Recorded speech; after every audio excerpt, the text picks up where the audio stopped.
Hey, District 2 sports fans, it's Gregory here, and I want to tell you about our new sponsorship here. If you're looking to make your business stand out, you've got to check out Chaos Cartel Company. They specialize in custom shirts, hats, tumblers, banners, and so much more. And the best part, there's no minimum order, and their pricing is amazing. I should know because we have a few shirts from them. Whether you're a small business or just looking to get some cool merch, Chaos Cartel Company is here to help. They love working with other businesses to bring your brand to life. If you want to get started, give them a call at 434 489 6123 or shoot them an email at chaoscartel1, and that's the number one, at gmail.com. Chaos Cartel Company, making your business look good, one custom piece at a time. You are now listening to the District 2 Sports Podcast, available on all your favorite music apps. Like and subscribe.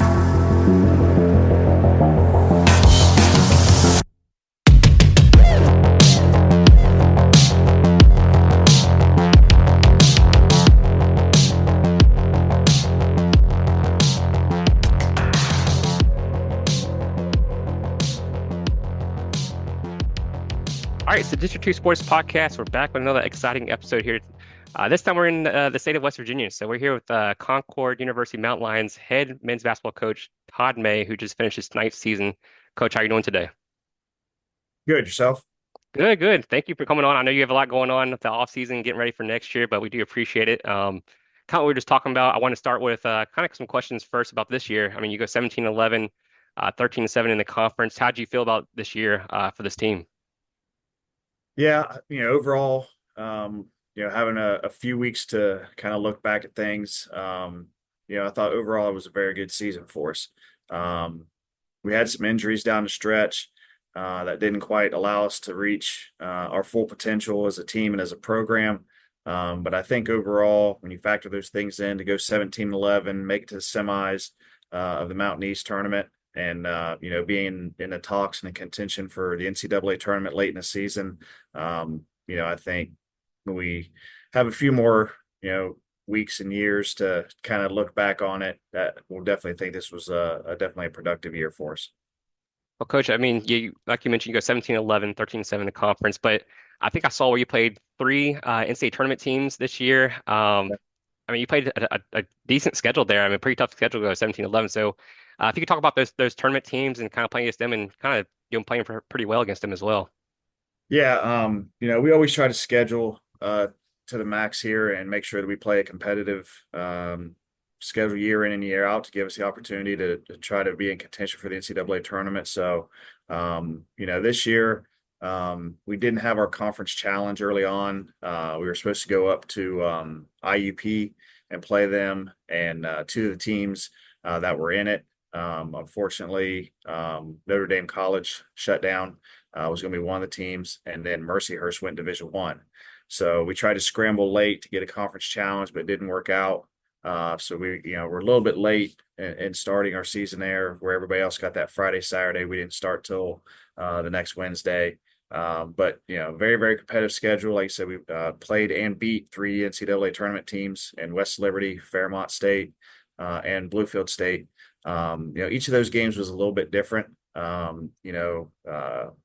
We had a rough start, started out 0-4, won three games there, and then went 0-2 before we came back, or before we went to break there out of the finals week. So didn't know what we'd have when we came back. We didn't make any additions. Guys just kind of came together, and we were able to win 13 of our next 14, including, like I said, that was a win at West Liberty, which is never an easy place to go up and win.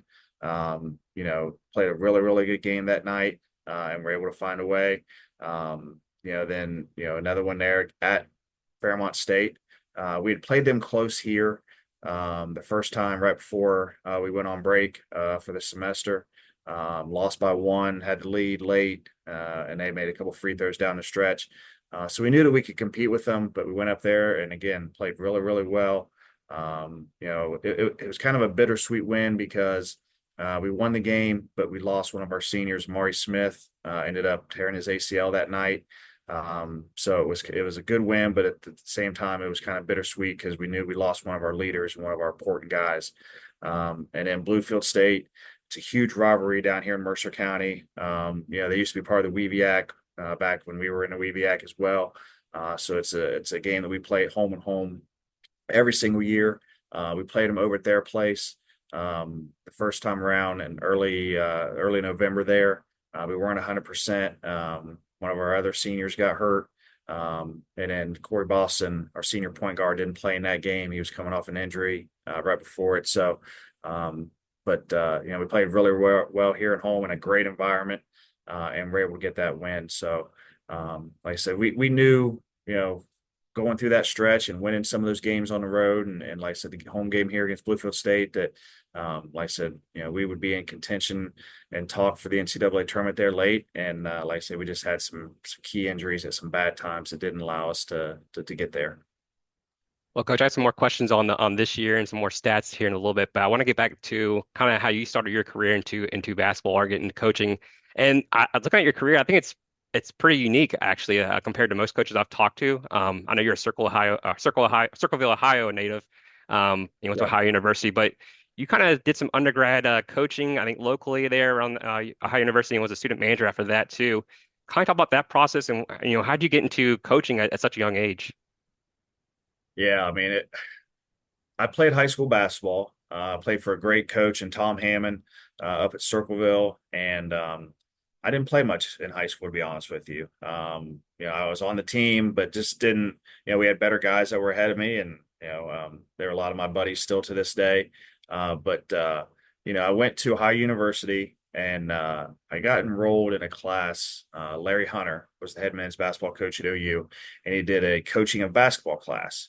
And I was an education major, and I thought, I want to teach, I want to coach. Didn't know exactly what sport I wanted to get into. I played football and basketball in high school. I played baseball when I was younger, but I knew I wanted to teach and coach. I had some influential people in my life that led me down that path to teaching. And so I decided to take this class with Coach Hunter. And I took the class, and it was unbelievable. Like, I learned so much about the game. I learned a lot in high school, but just, 2, 3 days a week where you're sitting in just nothing but basketball. And I thought, this may be something I want to do. So when the class finished up, I went to him. I went to their staff, and I was like, "Hey, I think I'd like to be a manager." And they were full at the time. Like I said, the fall semester had already got started. So it's like, I got to find a way to get into this somehow. And I originally grew up in Athens, Ohio. So my dad had some buddies that were down that way, and it was just a coincidence. I go into a bread store in the Plains, Ohio, just outside of Athens. I always got bread for my mom when I would go home there. It was right before Thanksgiving. And I run into one of my dad's buddies, and he was the head coach, Ron Ricketts. He was the head coach at Miller High School. And he's like, "Hey," he said, "are you still interested in coaching?" And I'm like, "Yeah." He's like, "Well, I have a freshman job open." I said, "Okay." So OU had this long break. We would be on break from pretty much Thanksgiving till New Year's. Back then, they were in the quarter system. And I'm like, "Well, I've got a job here set up. I think I was working at UPS or something like that." I said, "I've got a job, it allows pay for my book money and different things there." I said, "How much would it pay?" And he told me the stipend. And I said, "Okay." I said, "Let me go home and talk with my parents." So I was like, this was on a Wednesday right before Thanksgiving. And I said, "Can I let you know on Sunday?" He's like, "Yeah." He's like, "That's awesome." He's like, "Just, here's my number. Give me a call." So I went home, talked it over with my parents. It was about probably from Athens to where Miller High School was about a 45-hour drive. So there was going to be, some financial things with gas and different things there. And then obviously the time commitment, but I decided to do it. So I got back on Sunday, and I called him, and I said, "Ron, I'd love to do it." He's like, "When you start?" He said, "Tomorrow. You have a game on Tuesday." And I'm like, "Are you kidding me?" He's like, "No." He's like, "We didn't have anybody. Like, it's a part of this." I'm like, "Okay." So I got in there, had one practice, had a game on Tuesday. Needless to say, the year was a little bit of a struggle, just from the standpoint of, like I said, they just didn't know me. I didn't know them. And when you're coaching freshman basketball, especially at the high school level, your good players get taken to the varsity, and even the other ones get taken to JV. So, but it was a good year. It was a good experience. I did that for 2 years. I did that with Ron one year, and then he wasn't the head coach the second year, but the head coach kept me on. So I did that second year. And then like I said, then I got into the manager role at OU. I went back to him.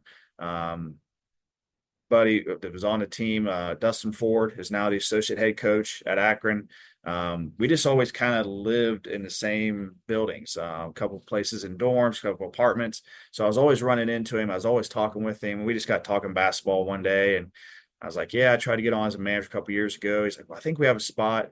And his brother Gino, who is now the head coach at Stony Brook, was on staff. So he's like, "Well, let me talk to Gino and see what we got." And so it kind of went from Dustin to Gino, then to Larry, and got on. Like I said, that would be my 5th year there at OU as a student manager working for Larry. And that was a really good experience because, like I said, just being in that environment every single day. Like I said, I pretty much lived at the Convo. If anybody knows Ohio University basketball, the Convo there. If I wasn't in class, I was in the Convo because I had a work study job where I was working in the equipment room. So it was basketball, it was equipment, it was class. I mean, it was just, I was fully immersed in it and just fell in love with it. And like I said, it was a really, really good experience that year for me. And as a student manager, I'm sure you're probably doing like a lot of gritty work, maybe with water bottles, washing clothes, maybe doing video stuff, whatever it may be. But how much did you soak in the knowledge from the coaches and just being around the players, like kind of help you towards your just, career now? Yeah, I mean, it was a unique experience because I was a first year manager, but like I said, obviously I had 2 years of coaching high school, so they put me kind of in an administrative role. I mean, this is back in the days before you had Dobos and director of ops and different things like that. So I was able to kind of get into that world where I was, setting up our hotels when we would go on the road, setting up meals, setting up that sort of stuff. But then there was, like I said, the everyday of being involved with the basketball side. When we would go on road trips, I would ride with Gino. The way the MAC was set up back then, now I think they play Tuesday and either Friday, Saturday, but back then they played Wednesday, Saturday.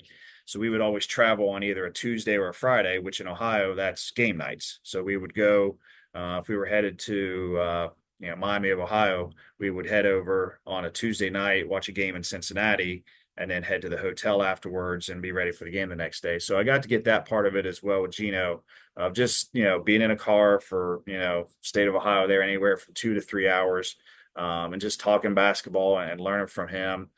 John Rhodes was another assistant there who's down at IMG Academy now. Took me on a visit when we went up to when Sonny Johnson decided to commit to Ohio University. So just those experiences and learning about what those guys did and how they recruited and how they try to get student athletes interested in OU. And then, like I said, just the everyday being in practice and learning from Coach Hunter, who's a tremendous coach. He passed a few years ago, unfortunately, but was a great, great mentor to me. And just like I said, just all those guys, just being around them on a daily basis, and even the players. I mean, Dustin Ford, again, obviously, really good friend of mine, was the best man at my wedding. We talk, if not on a daily basis, on a weekly basis. Some of the guys who are still on the team, Steve Esterkamp, um, just guys that I've still stayed in contact with here 20 some years later. But again, just tried to fully immerse myself into that and be a sponge and learn as much as I could on a daily basis. That's awesome. I like to hear that. And then, I mean, you coach high school ball for a while. I mean, kind of went through the different ranks, freshman, JV. I think you're a varsity assistant and varsity coach. Can you talk about your time at Miller, Jackson, and Circleville? What you're able to learn there before going to Columbus State? Yeah, so like I said, the 2 years at Miller, two different head coaches, so different ways of approaching and doing different things there as a freshman coach. And then unfortunately, Coach Hunter got fired the year I was supposed to take a step up there at Ohio University. And Dustin got a head coaching job over at Jackson, and he asked me to go along with him and made the decision to do that. I finished up my last year of my student teaching there in Jackson. So did that the first year that we coached. I was the freshman coach then.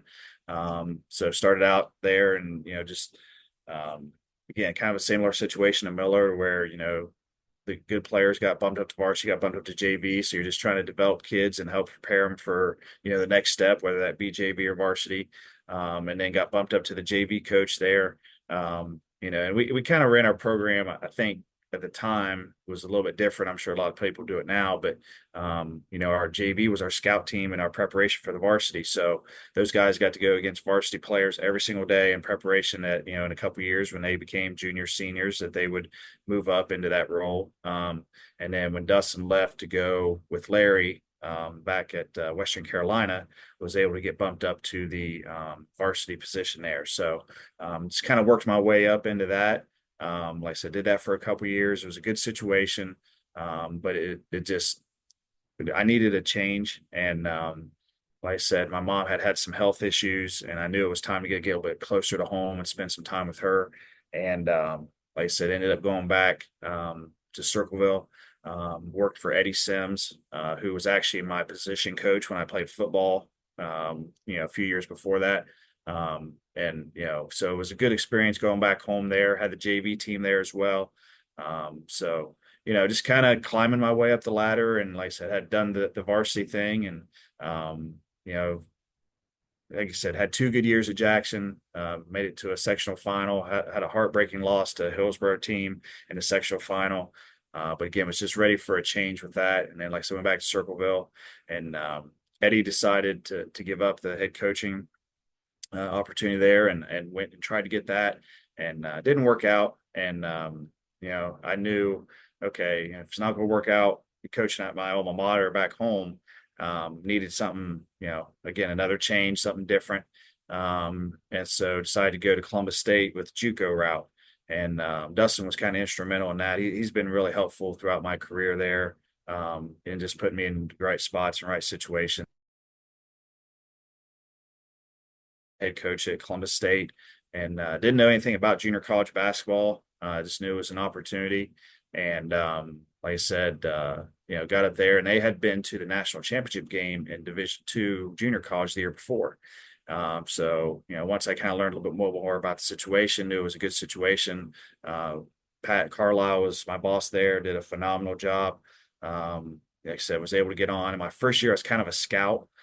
So I was, out seeing high school games, out recruiting, and in practice a little bit, but not as much. I was more on the road and doing that as a second job, because I had my teaching job during the day. So I would go up, and teach from 8 to 3 or whatever the case may be on a given day, and then jump in the car, drive to Columbus for an hour. And then we'd go from about 4 o'clock, 5 o'clock, I'd say 5 o'clock to about 10 o'clock at night. So it was a lot of long days, but it was very productive. And it was good from the standpoint of not only, was I recruiting high school student athletes, but we were trying to get our guys to move on to the next level. So I met a ton of Division II and Division I coaches. So it's kind of, both ends there, where I was still in contact and recruiting and talking with high school coaches, but at the same time, developing relationships with, Division I, Division II NAI guys, which ultimately led to me meeting Kent McBride here at Concord, and ended up getting this job. So, like I said, it was a lot of long days. Probably wasn't the best for me health wise, just being gone all day and eating a lot of fast food and being on the road all the time.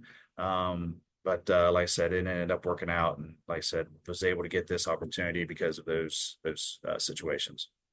I think you're assistant coach there at Concord under Coach McBride for about 4 years, but pretty successful 4 years there. I mean, as assistant coach, I think you're the Mountain East Conference champs, NCAA tournament appearance. I think you guys won like 42 games in the last 2 years. He's the head coach there before you take over. Kind of talk about those few years, kind of learning under him and before you took the job. Yeah, we had a lot of success at Columbus State, which led to this opportunity. I think in 4 years at Columbus State, we won like 125 games or something like that. So, like I said, gave me the opportunity here. I came in, it was kind of late. I got here, I think it was like mid-September. So they'd been in school about a month. And I always give credit to the 3 seniors we had on that team: Gentry Shrewsbury, Eric Bailey, and Damian Tunstall. Those guys could have made it real difficult on me coming in here as a new guy and trying to figure things out, but they were awesome. And still, Gentry's a professor here on campus now, see him every day. And was able to see Eric and Damian at the state tournament. Both their respective high schools made the West Virginia State tournament this year. So give those guys a lot of credit for just making the transition easy and smooth. But just came in and just tried to learn from Kent. Like I said, he had coached it. He played here at Concord. He coached in the league. He was up at Glenville, had been a GA at Wesleyan. So he knew the WEBIAC at the time. And I just tried to come in and learn as much as I could from him and how he wanted to run his program, and try to help him out any way I could. And like I said, that first year we had some success. We had a winning record, had a tough defeat in the WEBIAC tournament there. The next year, we just, this is before the transfer portal and everything. We decided to go young. We had a ton of freshmen on our team, so it was a little bit rough year that first year. But then we decided, okay, we've got these freshmen, we've got the core of our program. We need to go get some junior college guys. We were able to go get Rob Reed, and Demetrius Wade were really impactful after we'd already had Terry Hopewell within our program the year before. And like I said, we were able to, that third year, we were able to win 20 games. I think we're the number 3 seed in the tournament. Kent won Coach of the Year that year. And then, like I said, and we were able to return the core of that group back in 15-16 when we ended up winning the MEC championship. So, it was a good 4 years. Like I said, it's had some ups, had some downs. I mean, like I said, that first year was just a learning experience of how the Division II works and how college basketball at this level is. And then, like I said, the next year we kind of struggled. We had a 10-game losing streak. It's when I decided to shave my head, and I haven't gone back to hair since. But it was definitely a learning experience with the young guys we had on that team, and the ones that stuck around were continue to work and continue to develop. And then, like I said, we had back-to-back 20 win seasons there. Like I said, obviously culminating that second year with an MAC championship. So, like I said, I can still remember this day, our former athletic director, Coach Garrett, coming in and just being like, guys, you're doing the right things. Just stick to the grind, continue to work. You're going to see, success and the fruits of your labor here. You guys are doing the right things. And, like I said, after that second year of with that group, we were able to get that championship. And ultimately that led Kent to take the Cal PA job and allowed me to get bumped up to the head coach here. And so it was a very good learning experience, like I said, and it wasn't always easy, like I said, but it was great working for Kent. It wasn't hard from the standpoint of work for him. It was just, like I said, just the struggles we had to go through as a program to get where we wanted to get to. But learning from him, like I said, another great friend that I literally talk with every single day about just, basketball life and things in general. Well, Coach Todd May, he's a student manager. He's a high school freshman coach, and 10 years later, or 10 years past, you get the head coaching job there at Concord University. What does it mean to you to get that head coaching position, and everything you've been through as far as like going through the different levels of high school ball and community college ball or JUCO ball? Yeah, I mean, it was pretty emotional time, obviously. It goes back. Um, I've been in this 27 years, like I said, so 9. So, I mean, it was almost a 20-year journey to get to that spot and to get to that opportunity. And like I said, very, very appreciative to Dr. Bogus and Coach Garrett here at Concord for giving me that chance. And it's kind of a unique situation here. Steve Cox, the all-time wins leader here at Concord, is still around. He's our director of compliance. So I see him on a daily basis. I don't know that there's many people in this business that have that type of, mentor that is around every single day, kind of looking over your shoulder. And he does it in the right way. He doesn't try to put pressure on me. He doesn't try to, make sure that I try to fill his shoes or fill Kent's shoes or anything like that. But I come in every day with just that sense of gratitude and appreciativeness and trying to make sure that I make those guys happy with the job that I'm doing here on a daily basis, because again, it's a very history rich program with a lot of championships. A lot of good players have come through. So I just hope on a daily basis that I'm making them proud of what I'm trying to do with the program. I think they should be. I mean, looking at your record there through your 9 seasons now, I think you're, correct me if I'm wrong, I think you're third all time in wins. I think you're at 137. I think you coached, I think two All-Americans, I think, Tommy Bolt and now Colin Tolbert. If you can talk about, those 9 seasons, those wins, and talk about these 2 kids as well. I mean, I'm sure you don't get the chance to coach All-Americans, every year. So how much that meant to you as well? Yeah, I've been very fortunate from the standpoint of the guys we've had in our program. Tommy, I can still remember the day when I started recruiting him. I was sitting on my dad's back porch up in Circleville, Ohio, and I'm looking through a list of players, and I see there's this point guard from Chillicothe, Ohio, which is literally 20 minutes from Circleville. I mean, it's really, really close. I'm like, well, I've got to know somebody down there that knows this kid. So, made a couple phone calls, got the coach's number, reached out, got Tommy's number, reached out to him. And this was probably in early June before Tommy was going into his senior year. So, didn't get the opportunity to see him play high school ball that summer, but was able to get out on the AAU circuit and see him. And he was maybe 5'11", 6 foot, maybe a buck 65. He looked like a soccer player. Um, and I was like, okay, like, let's see what this kid's got. And he's had a knack for scoring the basketball. And he was an unbelievable competitor, like really, really competed at a high level. And I was like, okay, this kid may be something. So, continue to build our relationship. And then we had an elite camp and invited Tommy down to our elite camp. And I'll never forget, we were going through some full court drill, and he kind of hip checked a guy into the bleachers. And Kent looked at me and was like, yeah, that's our type of guy. So we followed through and continued to recruit him there. And he only weighed about a buck 65 when he was going through high school there, and um, told his mom and his stepdad there. We said, Tommy's got to put on some weight. And they're like, well, what do you recommend? I'm like, well, there's all this time all these supplements were coming out and all this stuff, and we'd had a speaker here on campus said the best thing for a kid to put on weight is peanut butter and chocolate milk. So the story I got, and I've heard it from multiple people at Chillicothe, he had a thing of peanut butter in his locker. So in between every class, he would go a couple spoons of peanut butter and just continue to add weight there. And we got him here as a freshman. He was a freshman backup point guard on our championship team there in 15-16. And then about halfway through his sophomore year, you could really see his game start to take off. I think he averaged about 20 a game the last 10. That was my first year as head coach. Took me that many games to figure out what he could do. But had a productive sophomore year. And then I always tell this story, and this is the honest truth. We were a motion team. We had run motion offense under Kent. And we did okay with it my first year, but I was more, we need to do some stuff with ball screens. So we were teaching motion. I think we had 9 freshmen that second year as my head coach tenure. And my assistant at the time was Adam Blake, another Circleville guy. And I'm like, Adam, like these freshmen are picking up on motion, but it's not quite where it needs to be heading into this first set of games. So this is probably 2 weeks out.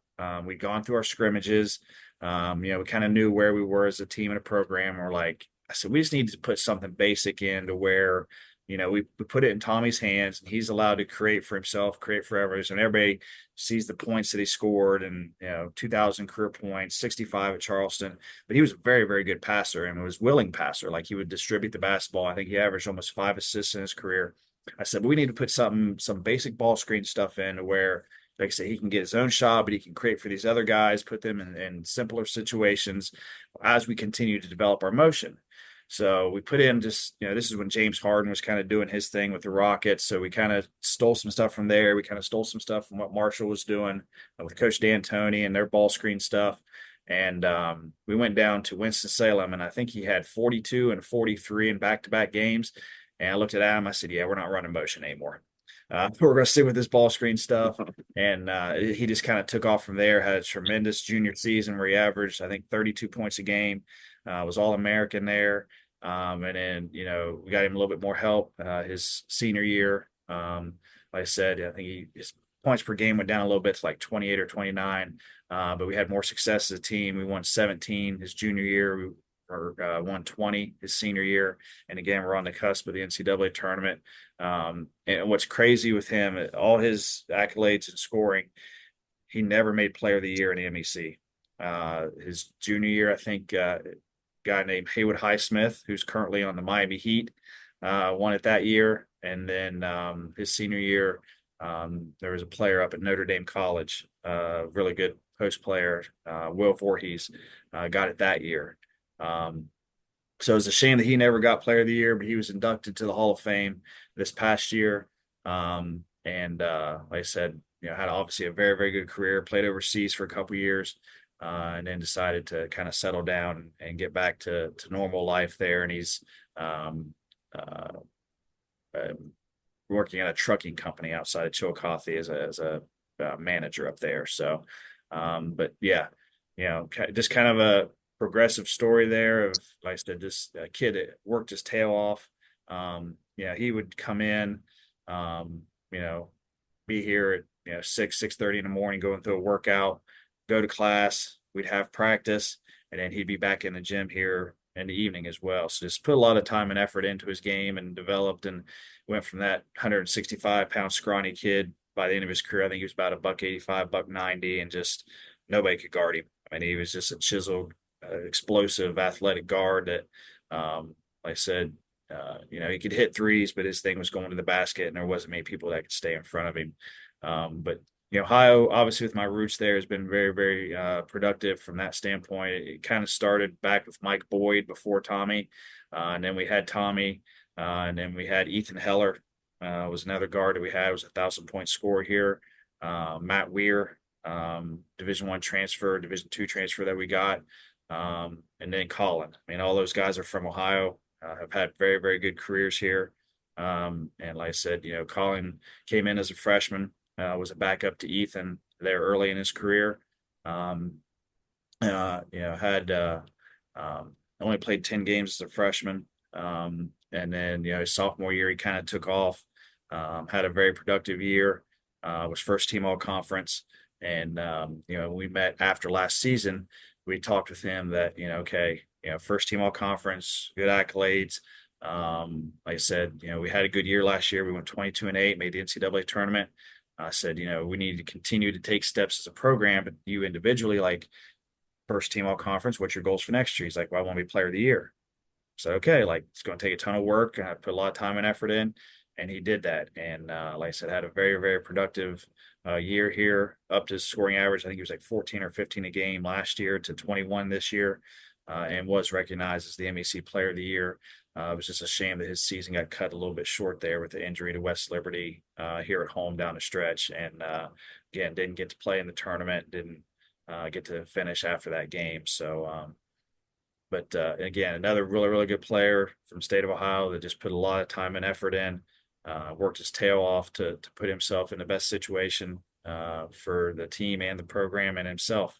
And like I said, was recognized again as an MEC Player of the Year, and is now in the portal looking at different options with that. So, Well, Coach, I gotta ask you about the season. I mean, you're doing something right on offense. I think you're ranked 14th nationally in D2 at 88.3 points a game. Like you said, Tolbert had 21 points a game. Boston was right at 17. Mary Smith was at about 12 points. But then you also had four guys who were averaging near 10 points a game as well. So you had a lot of guys scoring the ball. So what is about your offense that works for you? I think it's just allowing our guys to have freedom. Like I said, I tell recruits and the guys within our program all the time, like, I'll give you offensive freedom. The only thing I ask is you defend and rebound the basketball on the other end. So it's not like we have a bunch of one-way guys or just scoring the basketball. Like I said, we try to put them in best situations defensively as well. But we run spread ball screen, and it's just there's different ways you can play out of that. It all kind of depends on how the defense is playing and what they're trying to take away. If you've got five guys out there that can score the basketball, it makes it kind of difficult to take away, all five of them. So different guys have, different opportunities there.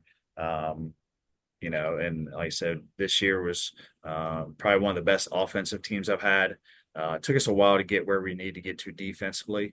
But like I said, on the offensive end, we're able to put up a lot of points, highest percent. I think we're the top 3-point shooting team percentage wise in the MEC as well. So again, just putting your guys in the best situation to be successful. And like I said, I think that comes from my standpoint on just the experience of 9 years of seeing what teams are trying to do to take away guys, and just, again, helping them to, okay, here's what they're doing. Here's how we're going to counter that. And like I said, just, trying to get them to where, like I said, they were being successful on that end of the floor. Coach Gregory, I ran the stairs at the stadium. I apologize for being late. So I've You're good. I've already run the arena and done everything I could today. But I'll jump in real quick, and I just, I haven't heard the whole conversation, but a kind of a dual question. Um, are you a coach that I guess I kind of remember watching the College World Series, and I know we're talking apples and oranges, baseball and basketball, a couple years ago, and they aligned all the coaches up on the field and sat them in chairs and said, "Hey, recruiting wise, are you looking for the guy that strictly plays one sport, or do you look for an athlete when you recruit?" So I'll propose that question to you. I mean, do you like that guy that just is strictly basketball and just hones his skills to his basketball, or do you like that guy that's been in the I guess the starting quarterback who's led the team down on the 2 minute drill, or a baseball player that's up with the bases loaded and two outs, two strikes on him, and he's got to come up with the hit to drive in the winning run or tying run at the plate? I think it just depends upon each kid's situation as individual. Man, I've gone both ways with it. We've had basketball specific guys. Uh, I always refer back to a guy like Ethan Heller. Ethan Heller was a tremendous football player. I can't think. I think they were Division III in Ohio at the time. He was the Division III Player of the Year as a quarterback. So each kid's situation is individual. There's nothing that I say, well, this kid's got to be this or that kid's got to be that. It's just the individual kid we're recruiting. In Ethan's situation, he played football, loved football, but he really, really had a passion for basketball.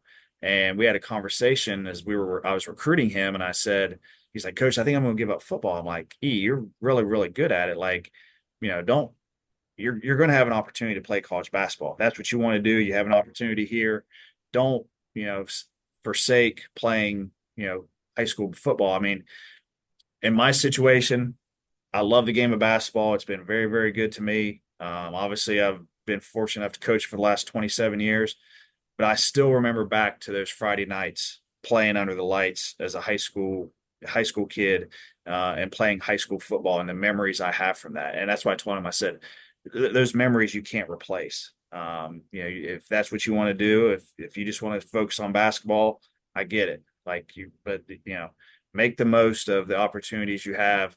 So for a kid, if it's in baseball, if it's in soccer, if it's in golf, take advantage of those opportunities, because I feel like every situation that you put yourself in, as a high school kid there, you're going to learn from it. And there may be a lot of positives, but there may be some things that don't go well. But those life experiences are going to help mold you and make you a better person moving forward. So I'm all for kids playing other sports if that's what they want to do. If they want to focus solely on basketball, like I said, that's their decision.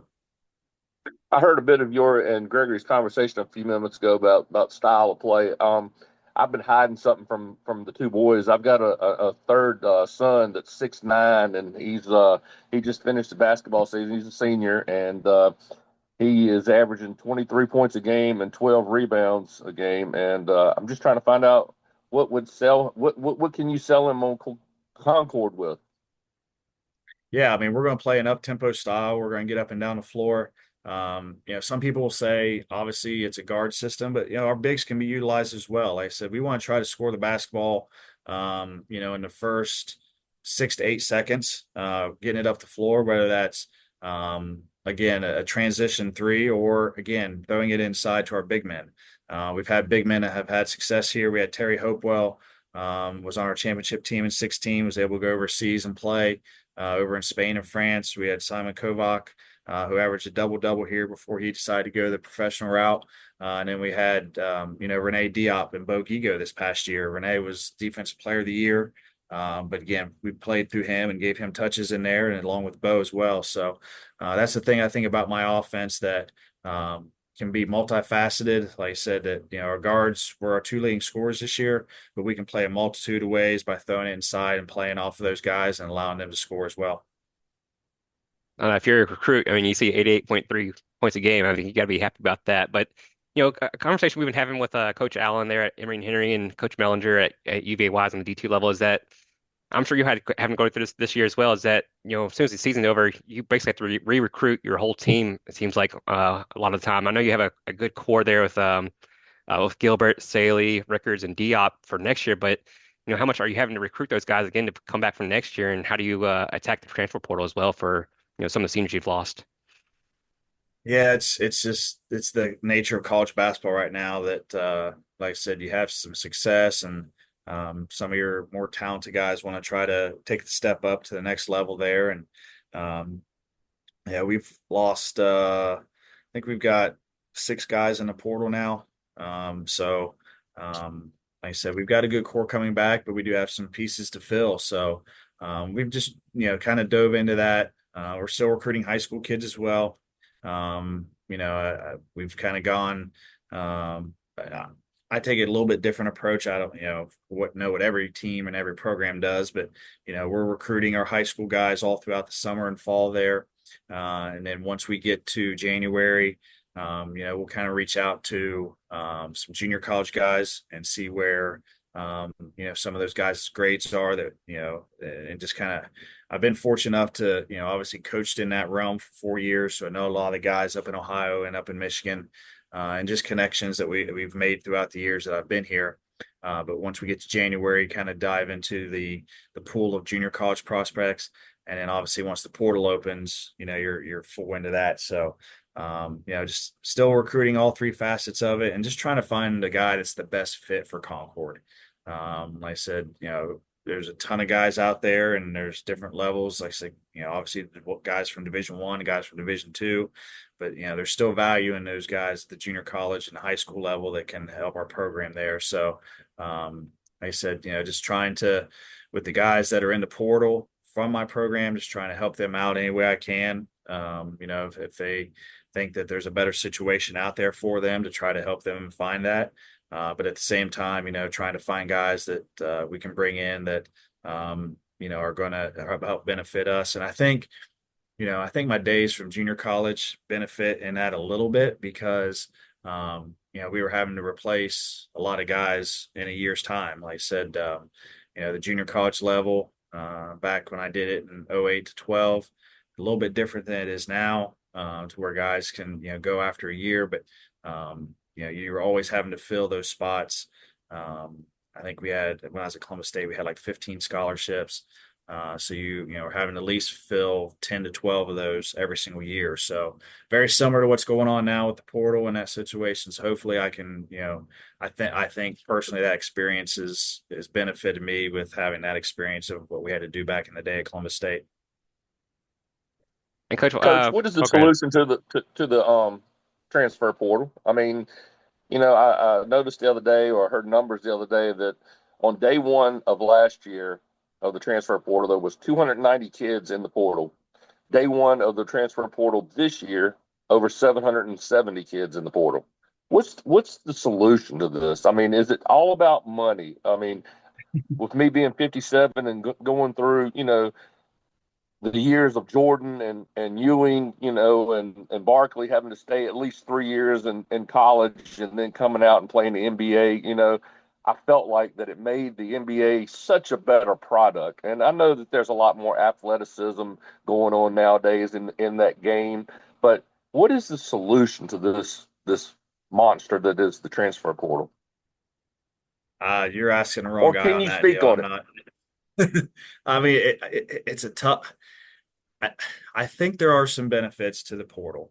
Every guy's situation is different. If there's a kid that is your eighth, ninth guy that, at another situation could be a starter. Obviously, that's a situation where that young man should try to find that opportunity.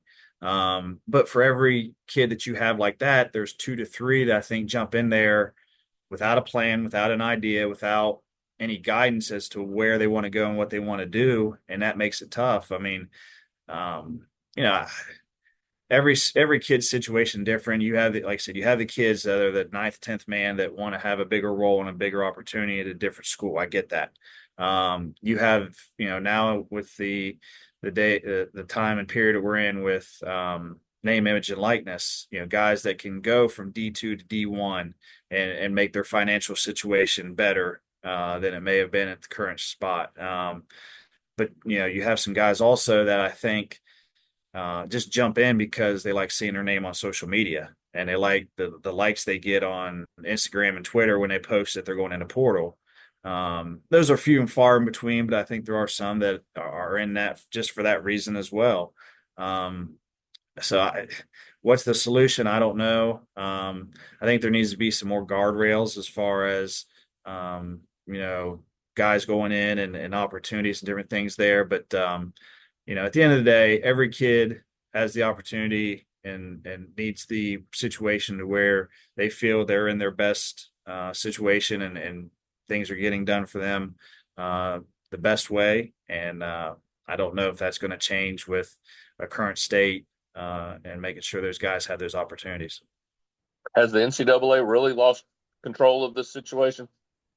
I don't think they've lost control. I think, like I said, it's you know, it goes from what it was supposed to be, in my opinion, name, image, and likeness, where guys can make a little bit of financial gain off of their picture, you know, their face and different things there. To where again now it's just who can pay the most gets the best players. I mean, I think you're seeing that at the Division I level where you know, there was no Cinderellas in the NCAA tournament in the Sweet 16. You had one double-digit seed, which was Arkansas, who just had a kind of an up and down year and had some injuries to deal with there. But it was all the blue bloods and all the top programs that obviously had the most money, could pay the most players there. So, yeah, I think there needs to be some reform and some change, but I'm not I'm not in any type of position to suggest what that may be, unfortunately. Well, you know, you mentioned the Arkansas being a 10 seed, and you know, I go back 1 year, and people don't realize, you know, they go back a year and say, hey, NC State was a Cinderella. No, not really, because they had four players that were brought over in the portal, and they just didn't click until tournament time. And I'm just, you know, just I guess I'm kind of looking at this thing, you know, as the mid majors are now going to funnel, you know, they're going to actually take on kids and get them prepped, and then they're going to funnel up to a Power Five now. And I just wonder if that's going to be like that for you. Are you going to be that feeder system now that, you know, funnels kids up to D1 now? I mean, it just seems like it's heading that way. I would agree with that. Like I said, you know, we had last 2 years we've been fortunate enough to win 39 games. They said would have been a little bit over 40 had we stayed completely healthy. But you know, I think that's what my guys that are in the portal. Like I said, there's a couple that we're looking for a bigger role, bigger opportunity at Division II, but I think about three or four of those were, you know, are hoping to get a Division I opportunity so they can move and play at a higher level.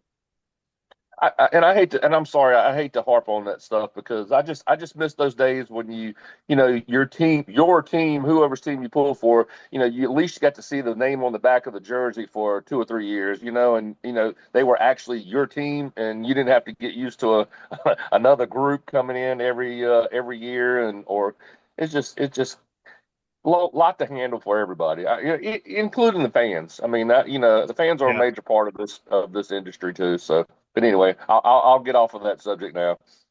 No, you're good. You're good. Well, I mean, it's, you know, I think still at our level, like I said, you have guys that, you know, want to be at a place for an extended period of time. And like I said, the fans and the community can get to know those guys. And like I said, it's different at the Division I, especially the Power 4 level there. But I still think at our level, you still have a little bit of component of that for sure.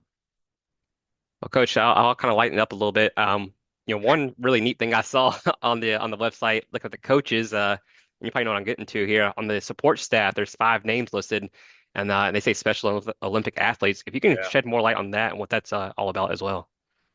Yeah, that was a program. We're in a situation right now here at Concord. We have co-athletic directors, and our one co-athletic director, Luke Duffy, is our women's soccer coach, and he came in. He was hired as head coach same year I was, so he's been here 9 years, and he started a program with the Mercer County Special Olympics last year, to where they do their basketball segment of their Special Olympics, obviously in the wintertime. And they would come in on Fridays and do clinics. And each of the teams within the athletic department, so the football team would have one night, the soccer teams would have one night, basketball would have one night, track, different things there. So it kind of started out with that last year, and it was really, really good for our guys.